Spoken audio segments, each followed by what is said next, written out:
Yo, what's up, guys? Quick live stream. Let's find some bets. We're gonna be looking at kind of the main sports book. So Underdog Fantasy, Fliff, PrizePicks, and hopefully we can find some good plays to go with. So why don't we start out on PrizePicks? And I always recommend, if you only use PrizePicks, sign up for Underdog. Right now, the board is pretty dry on Underdog Fantasy, but there are some good plays on PrizePicks. So why don't we start out on PrizePicks? And on PrizePicks, the optimal slip type that we're going to want to go with. And honestly, I'm surprised this play is still available. Peasley, they have his passing yard line on PrizePicks at 181.5. If you look at, so Florida State plus 1,000 dogs, damn. So if you look at passing yards, on kind of the other sports books, the first step to making some money sports betting is finding value in the market. So if we pull up Peasley's line and we take a look at the other books, so we want to go to passing yards. I apologize. Let's go here. And this is just called the sportsbook screen. Is you can see like every other book has his line at 167.5. So I'm not sure why PrizePicks is so overinflated, why they have his line so high. It's kind of like being able to sell a stock at 181 when it's trading in the market at 167. I mean, it's a no-brainer. Like everything is baked into the market. A lot of people like to go to PrizePicks. They look at these last 5 grabs. Oh, he went under 4 out of the past 5 games. Maybe we take the under. But what you got to remember is everything is baked into the market, right? Weather, lineups, injuries, everything. So if all the action, all the sharp action was coming in on his over, all these other books would have already moved his line higher. That's why finding value in the market is so important. And, the fact that all these books set their own lines makes sports betting really interesting. It's such a fragmented market. So you can see the first play OddsJam's recommending is under for Peasley. Now, the second play is his receiver, Asante, to go under. And I'm not sure why they're overinflated on him as well. But if you go here, like all this optimizer is doing is pointing out value. It's all data, right? There's no bullshit, no handicapping going on. So if you look at Asante, it's the same thing. Like every other book, Caesars has his line at 26.5 with the under favored. Like all these other books have his line significantly lower. PrizePicks is chilling with his line at 32.5. So it makes sense to take this under. Now, also these plays, we're getting a little bit of positive correlation. Like on PrizePicks, you take in general, they add payout shifts for certain combinations. But in general, right, the way that PrizePicks works, if we make like a 3-pick entry, is if you take a player's over or his under, you get the same payout regardless, right? That's how PrizePicks works. So obviously, if Peasley goes under, Asante is going to be more likely to go under. That's one of his main targets. So if Peasley only throws for 140 yards, Asante is more likely to go under. So these plays pair pretty well together. So we can start out there. And then you can see the next play we have is Laurie under 10.5 rebounds plus assists. So switching over to the NBA, what we can do is we can kind of take a look at this. So he's gone over all of the last games, but regardless, different game, different matchups. A lot of times the line movements that lead to these fragmentations in the market, good bets to occur. A lot of it's like lineups, right? Who's playing, who's not playing. So Jimmy Butler is questionable for Saturday, yada, yada. Like all these injuries, market news, moves around lines. So if we take a look at Laurie, we can go here to rebounds plus assists. And let's take a look. Let's try to build a slip quickly. And, there's obviously some overlap. These two plays just pair really well together. So I'll include them in the same slip. But if you take a look at Laurie, it's like, okay, other fantasy sites like JockMKT and Dabble, they have his line at 10. Most of these other books have his line at 9.5, or they're at 10.5 with the under heavily favored. So that seems like another good play to go with. And now we have a 3-pick entry. But ideally on PrizePicks, you want to find, a 5 or a 6-pick entry. Just if you go through the math, you'll see that that's optimal. And it may not make a ton of sense. Like, why does it really matter if I take a 3-pick entry or whatever? Is if you look at, Underdog Fantasy as an example, which works just like PrizePicks, fixed payouts. They give you a 6x payout for 3-pick entries. PrizePicks is only 5x. So it does matter, like from platform to platform, the optimal slip type and how many picks you want to go with. So there we got another one. And then we can kind of head over here as well to the positive EV tool and take a look. So you can see a new play is Tua over in passing yards. So if we go here, and like ideally we could find Tyreek Hill over in receptions or something like that as well. But the way that, PrizePicks works, we take the over or the under. We're getting the same payout, a 10x payout. So why do we want to take the over? All the books, all these market data points, all these sports books, and you can kind of see the line movement, stuff like this, but all the books have is over heavily favored. And on PrizePicks, to be profitable, all you got to do is win above. If you go through the math, this is the math behind a 5 flex, and I have it for 6 flex as well, is if you go through the math behind PrizePicks, to be profitable, you got to win above 54.2% of your picks, or 2-1. So if you can win, let's say 56% of your over-unders, just like Tua over under 21.5, if you can win these over-unders, 56% of the time, you're going to be profitable. 17.6% ROI. But most people can't do that, right? That's not easy to do. You got to win 56, only losing 44% of your picks. But the reason this play on Tua is winning above 54.2% of the time is, again, all the books have his over heavily favored, minus 145, yada, yada, yada.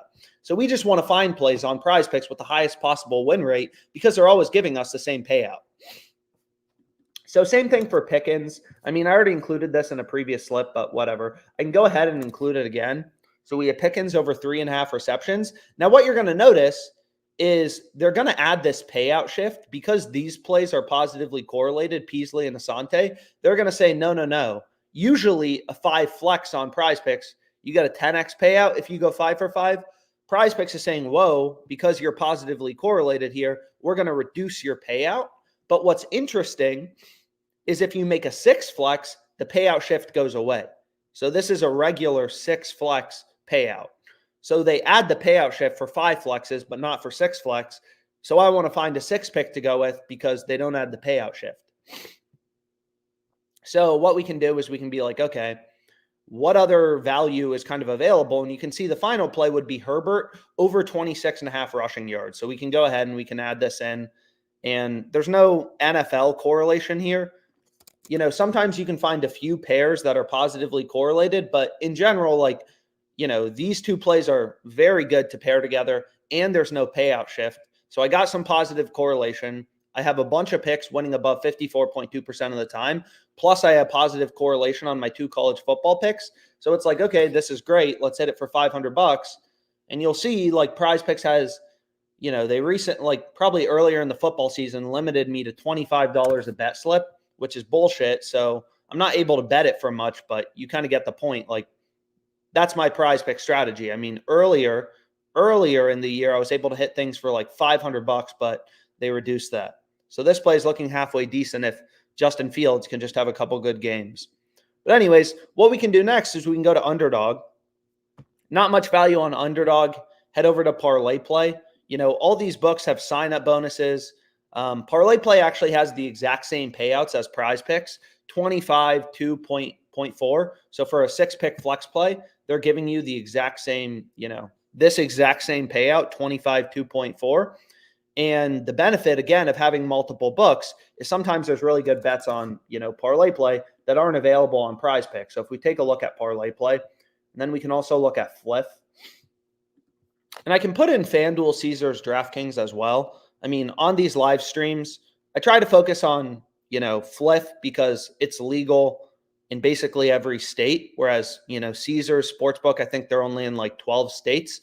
But you can see there's some good value on Caesars, whatever.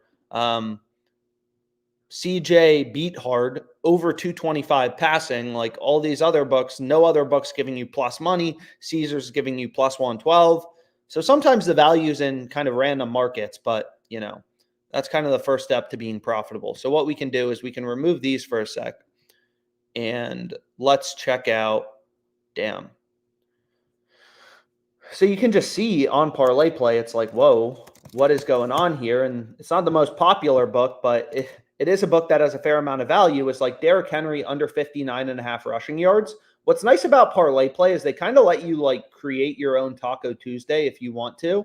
So Derrick Henry, his line is 59.5.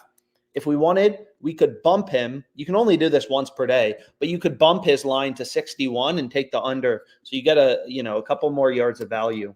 But anyways, if you look at Derrick Henry, it's like, okay, like all these other books have his line at 54.5, 55.5.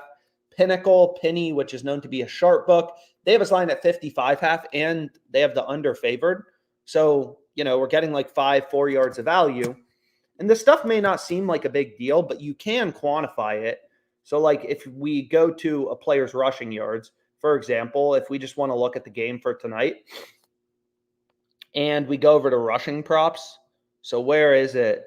So if we look at Jamar Gibbs as a simple example, is you can see 10 yards moves his line from minus 230 to minus 128. So that's a pretty big swing in the odds, like 100-cent swing in the odds for 10 yards. So for Derrick Henry, we're getting like 5 yards of value relative to the market. If we bump this up, it would be more like 7. But long story short, that seems like a good play to go with. So then we have this play on Laurie again, which we can double down on. So this is a play, right, where PrizePicks and Underdog Fantasy have the same line. But this play on Henry, just as a simple example, it's like, okay, PrizePicks has his line at 57.5. So it's different than 59.5. And it may not seem like a big difference, 59.5 versus 57.5, but it does make a big difference long term in terms of your ROI. If Derrick Henry has 58, 59 rushing yards, you're not going to be happy if you bet him under 57.5. So anyways, the next play we got college football is Milroe to throw an interception. So same strategy, like on ParlayPlay, you take a player's over, under, whatever, you get the same payout regardless. So what we want to do is we can just take a look at the data. So if we go here to player interceptions, we can take a look at Milroe, and you'll see all the books have him to throw an interception heavily favored. And again, everything's baked into the market, weather, lineups, who's playing, who's not playing. So many people, they try to really overcomplicate sports betting, but it's all in the market. That's the easiest way to make money. And again, especially once books start limiting you, I'm not trying to, some people ask me, why don't you just place one bet a day? It's like PrizePicks only gives me a max bet size of $25. Even if I had an ROI of 50%, if I'm placing one bet a day, that's $12.50 in profit. That's not a lot of money. So next we have Dak Prescott. So I don't even think I have it filtered in. So let me just filter in ParlayPlay quickly. We'll get through ParlayPlay and then we can move on to let me see if I accidentally filtered it out, but ideally we can get this played on. So we can go here and you can see, you can kind of filter out sports books you don't want to see. Sometimes it just clutters the page, too much data. So if we go back here to the positive EV tool, is hopefully we can find, some good plays to go with. So Dak Prescott over 3.5 rushing attempts. This is another play. It's available on PrizePicks. It's available on ParlayPlay. So if we go here, this will be our first play for tonight, over 3.5 rushing attempts for Dak Prescott. And again, all the books have his over heavily favored. Pretty clear-cut play to go with. Jalen Smith, under 7.5 rebounds. So ParlayPlay, it works just like PrizePicks. They just have different lines, different promos as well. So ParlayPlay has a pro. Please tell me I didn't just refresh this. Oh my God. So what I need to do is I need to do this quickly. Why do you keep reloading? So we wanted Henry under, Milroe over, Dak Prescott over, 3.5 rushing attempts. So let's just put this together very quickly. And then we wanted Laurie under 10.5 rebounds plus assists. So we want over, under, right? Those are the plays we want to start with. And then let's just go back here to ParlayPlay. We wanted Jalen Smith under 7.5 rebounds. So let's go back here to ParlayPlay. We want to take Jalen Smith under 7.5 rebounds.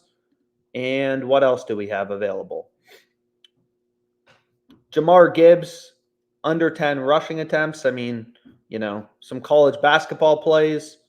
Christian McCaffrey, under 92.5 rushing yards. Obviously, Christian's a beast, but all these other books have his line at 85.5. I mean, you can see there's a bunch of different options that we could kind of go with. And on ParlayPlay, the optimal slip type is a 7-pick uninsured entry, but 6-pick entries are pretty close in terms of the implied odds. So usually I'm just playing the 6-pick entries. So we can go to Mahomes under 25.5. And that can be our final pick to go with. Under 25.5 passing completions, right? And then we want to go same payout as PrizePicks, same payout structure. Again, ParlayPlay, max bet size of $60. If I wanted to bet 600, I couldn't. So it's really important, like just getting down the volume. So you can see they already moved this play on Derrick Henry. So I have to remove that. And then I can go to Tua over in passing attempts. So sure, whatever. So I just had to replace the play on Henry, Tua over 21.5 passing attempts. So now we have a 6-pick entry. I think we went through all the plays, and then we just want to lock it in before any of the lines move. And here you can see it. And then we can go back to PrizePicks and Underdog. I mean, these lines are always moving. Again, like new injury alerts, stuff like that's always coming out. So Underdog board is still pretty dry. Same crap on PrizePicks. And then we got to play down on ParlayPlay. So next, let's go over to Fliff. So I can filter this out for a second. And no, I don't want a date range of today. Whoa. And then you can see there's some decent-ish plays popping up. Well, this is actually for tomorrow. So early NHL value, it looks like. So there's some decent NHL play. Like, I guess books just posted lines. And you can see there's a little bit of discrepancies. Bet Online and Bookmaker. These are two pretty sharp books. They both have the Flyers plus 116, plus 108.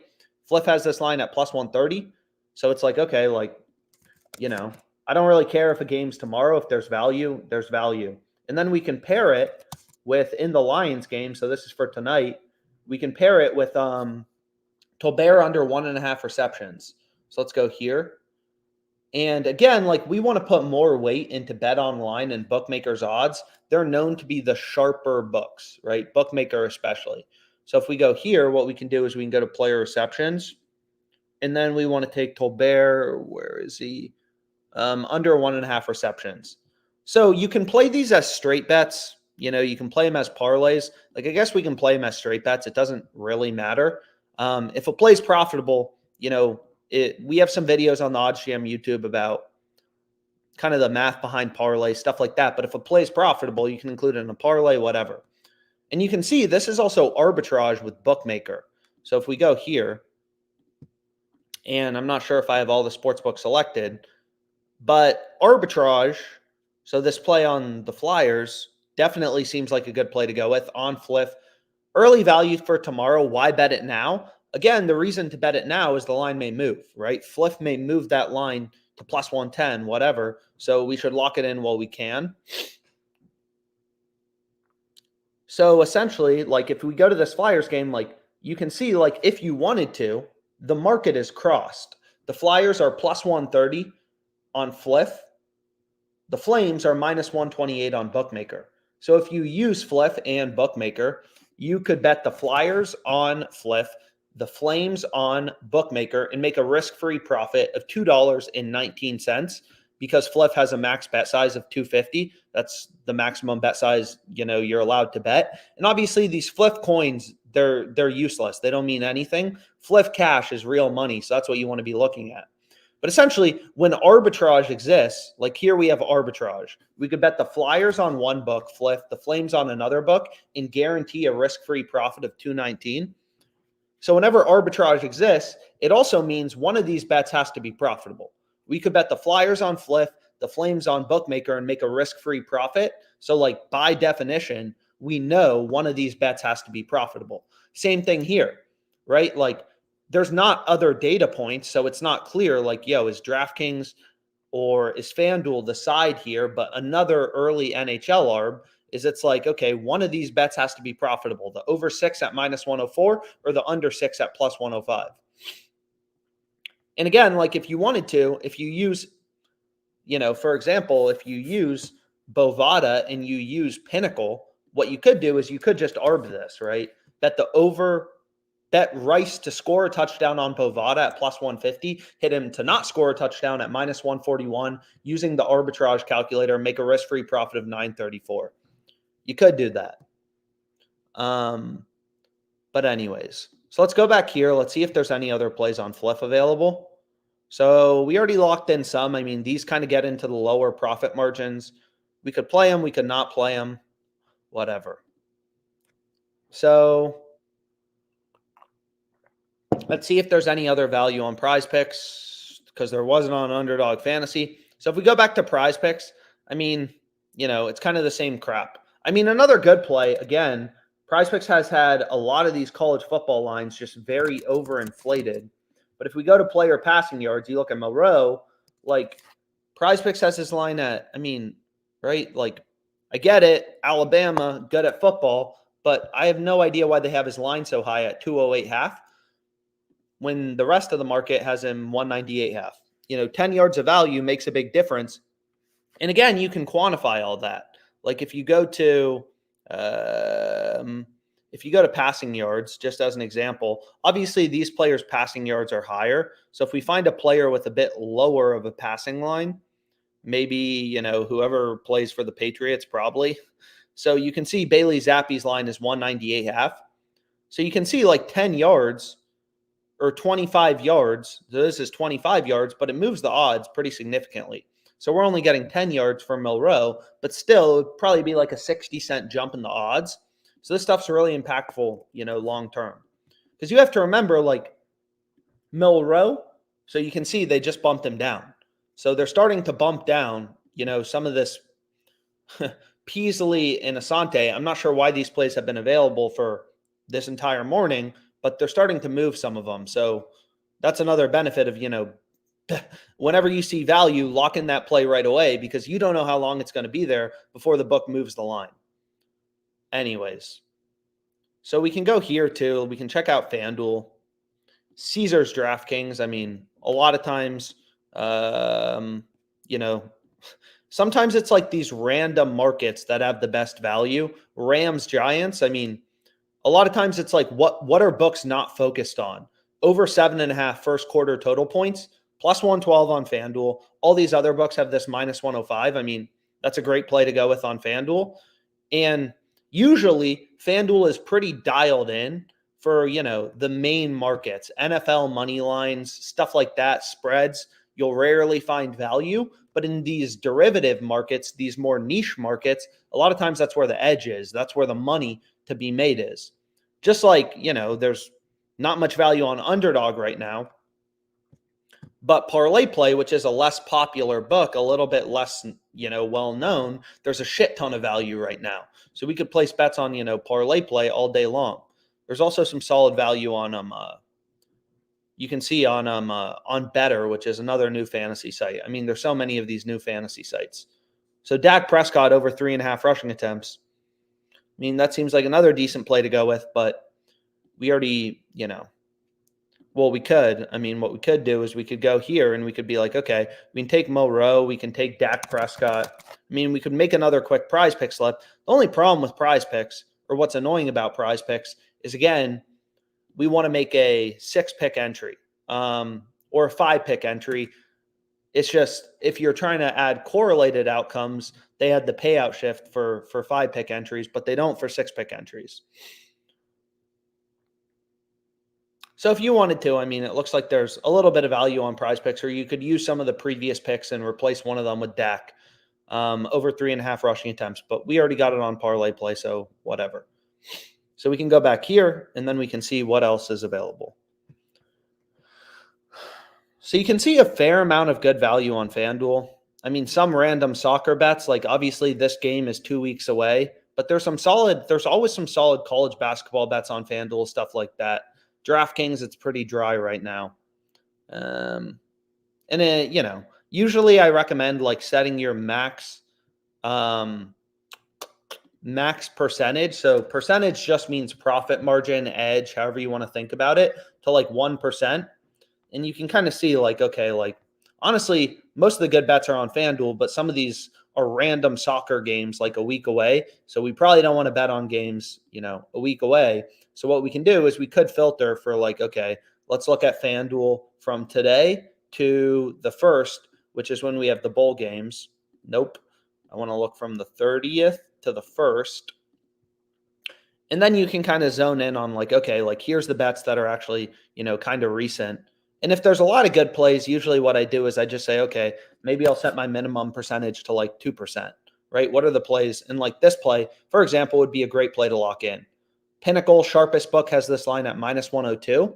And again, like the way books make money is they charge a spread around what they believe is fair value. So what you want to do, and it's called the VIG. So what we want to do is just remove the VIG. So Pinnacle has their market -102, -114. So they have a 16-cent spread, right? It's like a stockbroker. I'll buy this for 10, I'll sell it at 12. They had a $2 spread. Fair value is the midpoint, 11. They think the stock is worth 11, so they buy it for 10, they sell it for 12. That's how, that's how trading is, that's how dealers work. So what we're doing here is, we're just doing the same thing. They have a 16-cent spread. So you remove the spread, the VIG, in the true line, the fair odds, no VIG odds, true odds, whatever you want to call it, no VIG, fair, true odds, is +105.5. We're getting +112 on FanDuel, which is above the fair odds or the no VIG odds from Pinnacle, which is one of the sharpest bookmakers. And you can also, you don't have to just zone in on Pinnacle. You can look at the no VIG odds from Bovada, Bookmaker, whatever. And OddsJam, is a weighted average of all these sports books. It's not just Pinnacle. It's Pinnacle, Bookmaker, Bovada. Every book is a data point on where the line should be set. So it kind of encompasses all of the entire market. OddsJam has, like 216 sports books, I guess, not 300, but a lot of sports books. So we can go back here, and what we can do is we can be like, okay, let's put in PrizePicks, Underdog, WinBet, FanDuel, DraftKings, Caesars, Fliff. And here's a good college football play that just popped up. You can see it looks like odds are ripping lower on the under. Who knows why? Sometimes it's lineup changes, injuries, stuff like that. It's not always clear, like, why is the line ripping towards the under? Sometimes it's lineups, a player's not playing. Sometimes it's just action starts pounding, like a syndicate. A bunch of sharp bettors, a group of sharp bettors start pounding the under, and that ends up being reflected in the market. And you can see there's some good arbitrage plays available right now too. Florida State team total, over 14.5, +208 on Caesars. The under is -195 on DraftKings. So you just pull up an arbitrage calculator. If you use DraftKings and DraftKings and Caesars, you put in your stake and you make a risk-free profit of 1102 today. And what's crazy is in sports betting, like this game is today. So your ROI compounds today. So if you're hitting 2% arbitrage bets every single day, that's 60% over the course of a month. 2% a day, every day you're arbitrage betting, that's a 60% risk-free ROI. So arbitrage is when two books, all these books set their own odds, get super out of sync. You can bet the over on one book, the under on another book. In this case, the over on Caesars, the under on DraftKings, and guarantee a risk-free profit. The only hard part is you got to move quickly because some of them do move pretty damn quick. But anyways, we can refresh this and see if anything's available. So not really. I mean, it's a lot of the same plays. We go back to Underdog, nothing really. On PrizePicks, it's a lot of the same plays. So we'll call it a day for now, but we got down this play on ParlayPlay. And what else did we get down? We got down this 6 flex on PrizePicks. And then the final plays we locked in 2 straight bets on Fliff, early value on the Flyers, and then a play for tonight, under 1.5 receptions. Yep. So thanks so much for your time.